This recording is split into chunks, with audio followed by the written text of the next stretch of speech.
Let's talk about a story. A legend, really. It's about a place that holds on to its past, maybe a little too tightly. This is a house that doesn't just have memories, it remembers. You know the ones I'm talking about, right? Those forgotten houses, just left to decay. They're basically just empty shells, monuments to lives that have moved on. Yeah, but this house, it's different. A choice was made. This wasn't just abandonment. It feels more like a deliberate act of leaving something, or maybe someone behind. And that's the really chilling part, isn't it? The idea that even when all the people are gone, the house is never, ever truly empty. I mean, really think about that for a second. This isn't just a simple haunting, some mindless echo of the past. No, this is different. This house is actively remembering you. It knows you're there. So what would you do? So the story here centers on a house that's been standing for nearly 200 years. Can you even imagine that? 2 centuries of secrets, of lives lived and lost, all of it just soaked right into its walls.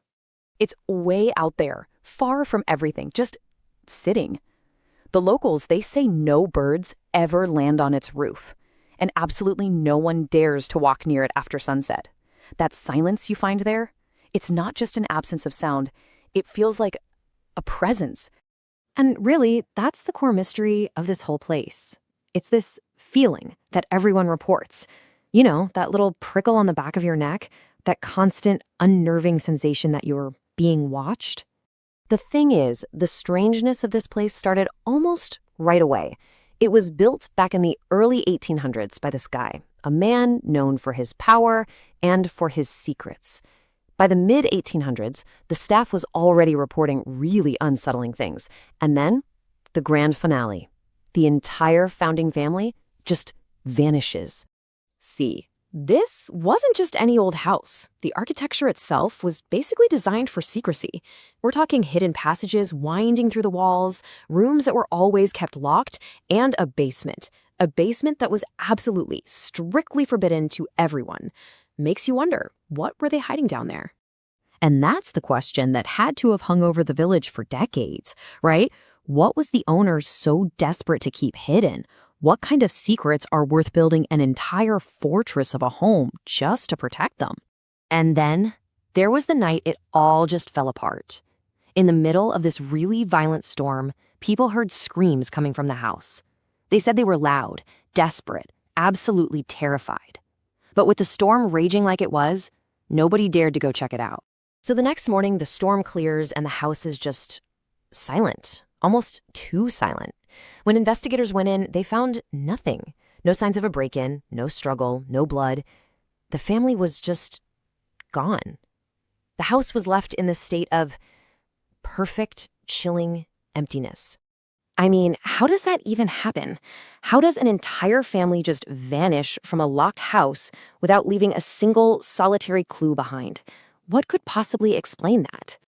Well, after the vanishing, the house just sat empty for years. Eventually, a few new families tried to move in, make it a home. But the house, well, it seemed like it had other plans.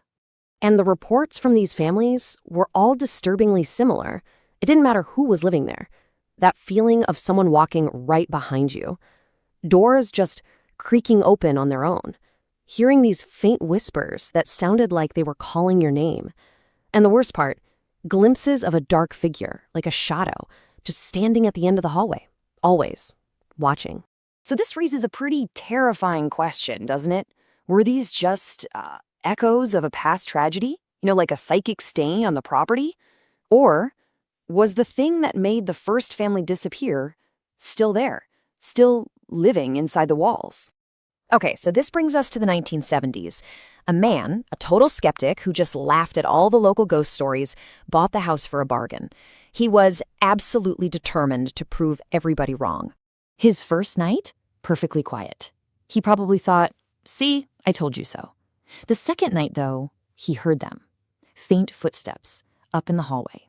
He likely just brushed it off, it's an old house, it's settling. But on the third night, he wasn't allowed to ignore it anymore.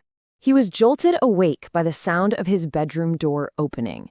And it wasn't a slam or just a random creak. It was a slow, deliberate turn of the knob and then the door being pushed open. So, against his better judgment, he gets out of bed and walks into that dark hallway.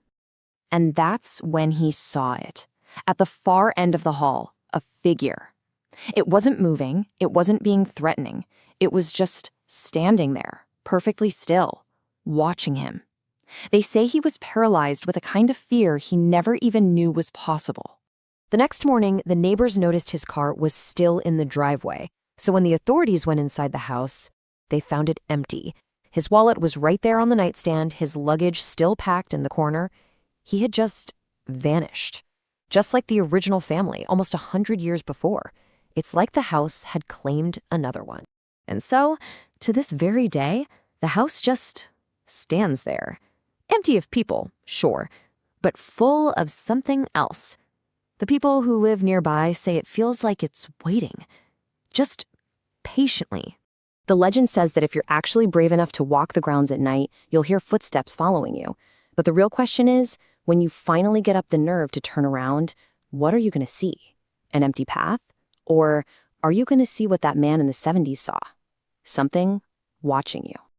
And that leaves us with just one final, pretty unsettling thought. If you were to walk up to that house, right now, today, and you found the front door just slightly ajar, like a silent invitation into the darkness, would you step inside?